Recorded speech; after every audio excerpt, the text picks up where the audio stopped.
Hi friends, ఇప్పుడు మనం ఈ వీడియోలో చార్ట్ ఆఫ్ అకౌంట్స్లోని థర్డ్ కాన్ఫిగరేషన్ గురించి అయితే తెలుసుకుందాము. థర్డ్ కాన్ఫిగరేషన్ ఏంటంటే డిఫైన్ జిఎల్ అకౌంట్ గ్రూప్స్. దీని డీకోడ్ OBD4 అనమాట. చార్ట్ ఆఫ్ అకౌంట్స్లో ఫస్ట్ ఏం చేసామంటే మనం చార్ట్ ఆఫ్ అకౌంట్స్ అన్నిటిని కూడా క్రియేట్ చేసాము. ఆపరేటివ్ చార్ట్ ఆఫ్ అకౌంట్స్, అలాగే గ్రూప్ చార్ట్ ఆఫ్ అకౌంట్స్, థర్డ్ది country specific chart of accounts. ఈ 3 చార్ట్ ఆఫ్ అకౌంట్స్ని క్రియేట్ చేసాము. సెకండ్ కాన్ఫిగరేషన్లో ఏం చేసామంటే ఆ యొక్క చార్ట్ ఆఫ్ అకౌంట్స్ అన్నిటినీ కూడా కంపెనీ కోడ్కి అసైన్ చేసామన్నమాట. ఇప్పుడు ఏంటంటే జిఎల్ అకౌంట్ గ్రూప్స్ని క్రియేట్ చేద్దాము. నేను స్టార్టింగ్లో మీకు చెప్పాను, నేను జిఎల్ అకౌంట్ గ్రూప్ని క్రియేట్ చేయాలంటే చార్ట్ ఆఫ్ అకౌంట్ని బేస్ చేసుకుని క్రియేట్ చేస్తాము.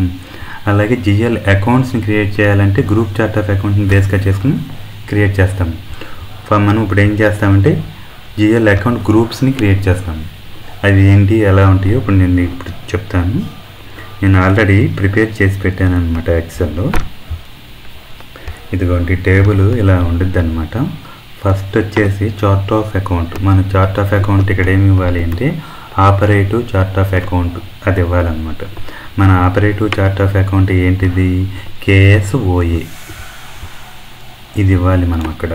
KSOA అన్నిటికీ కూడా ఇవ్వాలి. అన్నిటికీ కూడా మనం ఆపరేటివ్ చార్ట్ ఆఫ్ అకౌంట్ అనేది మనకి ఎన్ని ఉంటే గ్రూప్స్ అనేవి అన్నిటికీ ఇవ్వాలి. వీటన్నిటిని గ్రూప్స్ అంటారనమాట. ఇదిగోండి సెకండ్ వన్ వచ్చేసి అకౌంట్ గ్రూప్ ఇది షార్ట్కట్లో ఉండిద్ది అనమాట. ఇక్కడ నేమ్ ఆఫ్ గ్రూప్ అని ఉంది కదా, ఇక్కడ చూడండి మీరు. షేర్ క్యాపిటల్ అనేది ఒక జిఎల్ అకౌంట్ గ్రూపు. అలాగే రిజర్వ్స్ అండ్ సర్ప్లస్ గ్రూప్, ఇది ఒక GL account group. Secured loans group, unsecured loans group, current liability, current assets, loans, fixed assets, sales group, other income group, అలాగే సేల్స్ రెవెన్యూ గ్రూపు. ఇవన్నీ GL groups అనమాట. Personal cost group, manufacturing cost group, administration cost, interest group, depreciation, indirect expenses, sales and distribution expenses, direct expenses, personal expenses, ఇవన్నీ కూడా groups అనమాట. అలాగే ఇక్కడ from account to account, ప్రతి ఒక్క గ్రూప్కి కూడా మనం ఒక నెంబరింగ్ అనేది ఇవ్వాలన్నమాట. వీటన్నిటికీ కూడా నేను 6 డిజిట్స్ అనేవి తీసుకున్నాను. అన్నిటికీ కూడా నేను 6 డిజిట్స్ అనేవి నేను తీసుకున్నాను. 6 ఓకేనా. అది కేటగిరీ. అది ఇప్పుడు షేర్ క్యాపిటల్ అనేది ఏ కేటగిరీలోకి వస్తుంది అంటే బ్యాలెన్స్ షీట్. ఇలా ప్రతి ఒక్కదానికి కూడా కేటగిరీ కూడా ఇచ్చాను నేను. కాకపోతే అకౌంట్ యొక్క నెంబర్ అనేది 6 డిజిట్స్ ఇచ్చాను. అది ఎందుకు ఇచ్చాను, ఇది మనం ఎక్కడ ఇచ్చామో నేను ఒకసారి మీకు చూపిస్తా చూడండి. SAPలో /n అంటే హోమ్ స్క్రీన్కి వస్తున్నాను. ఇది మళ్ళీ లాగిన్ అవ్వాలి. Once click on the login, user ID ఇస్తున్నాను. ఇచ్చిన తర్వాత ఎంటర్ చేస్తున్నాను, పాస్వర్డ్ ఎంటర్ చేస్తున్నాను. లాగిన్. మనం చార్ట్ ఆఫ్ అకౌంట్స్ ఎక్కడ క్రియేట్ చేసాము, OB13 అనే డీకోడ్ ద్వారాగా చార్ట్ ఆఫ్ అకౌంట్స్ని మనం క్రియేట్ చేసాము. మన operative chart of account, group chart of account, country specific chart of account OB13 అనే డీకోడ్ తోటి మనం క్రియేట్ చేసామన్నమాట. ఇక్కడ నేను KS అని ఇచ్చి స్టార్ ఇస్తున్నాను. ఇప్పుడు మన యొక్క చార్ట్ ఆఫ్ అకౌంట్స్ అన్నీ వస్తాయి. ఇదిగోండి ఫస్ట్ది KSOA operative chart of account. ఇలా సెలెక్ట్ చేసి డబుల్ క్లిక్ ఇవ్వాలి. ఇచ్చిన తర్వాత ఇక్కడ చూడండి చార్ట్ ఆఫ్ అకౌంట్ అంటే ఏమి ఇచ్చాం, KSOA. డిస్క్రిప్షన్ ఏమి ఇచ్చాం, ఆపరేటివ్ చార్ట్ ఆఫ్ అకౌంట్స్ అని ఇచ్చి మన కంపెనీ కూడా ఇచ్చాం. లాంగ్వేజ్ ఏం తీసుకున్నాం, ఇంగ్లీష్. ఇదిగో చూడండి length of GL account number 6. ఎక్సెల్లో చూపిస్తున్నాను కదా, ఫ్రమ్ అకౌంట్ దగ్గర టు అకౌంట్ దగ్గర 6 డిజిట్స్ తీసుకున్నాను నేను. ఇది అనమాట. ఓకేనా. ఇదిగోండి స్టార్టింగ్లో ఆపరేటివ్ చార్ట్ ఆఫ్ అకౌంట్.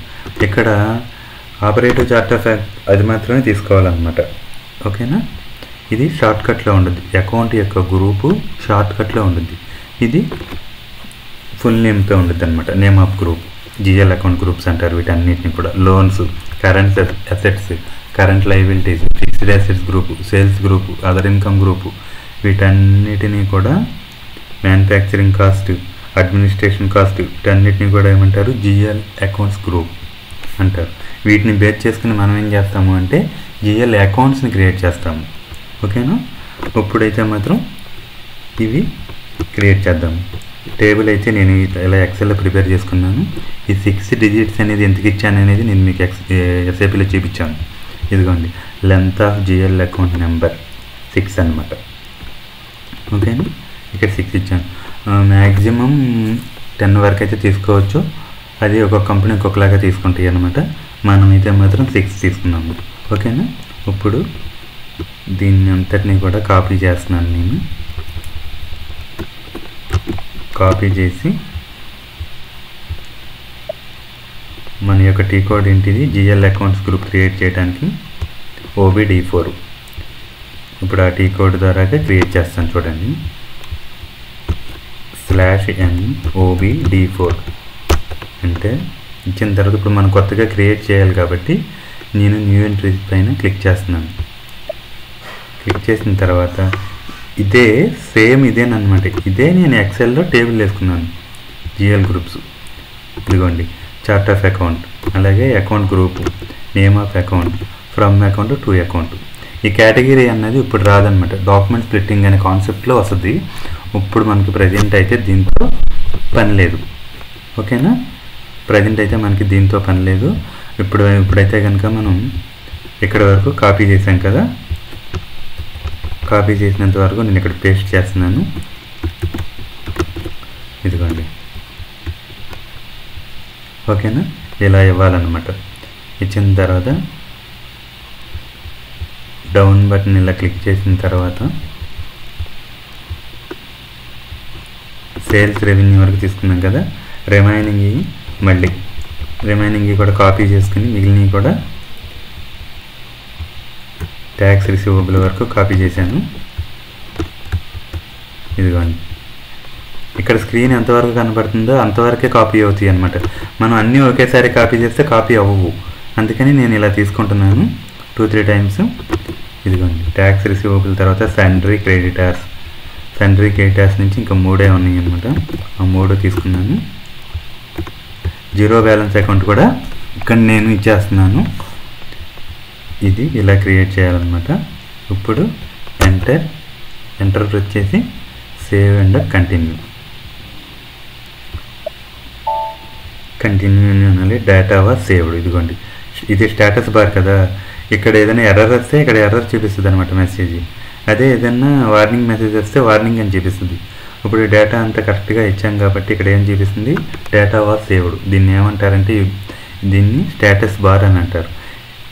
మనం చేసినటువంటి కాన్ఫిగరేషన్ అది ఎర్రర్ మెసేజ్ వచ్చిందా లేదంటే వార్నింగా ఏంటి అని అనేది ఇక్కడ చూపిస్తుంది. దీన్ని స్టేటస్ బార్ అంటారు.